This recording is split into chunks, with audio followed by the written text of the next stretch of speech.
Two goats were playfully hopping on a rocky slope of a mountain's valley when they met on opposite sides of a deep chasm. A fallen tree trunk was the only way to cross, but it was so narrow that not even two little squirrels could pass each other safely. The precarious path would have made the bravest person hesitate, but not these goats. Their pride wouldn't allow neither of them to step aside.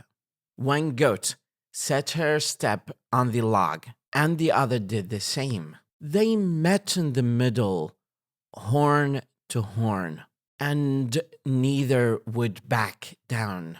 And as a result, they both fell, and they were swept by the raging torrent below. The moral lesson of the story: it is better to give way than to suffer misfortune from stubbornness. People always resist change. People always are selfish. They don't give the chance to the other person to take his share or to participate. And sometimes the other person meets the first with the same kind of mindset. And that is a big misfortune and loss for both parties. Thank you very much.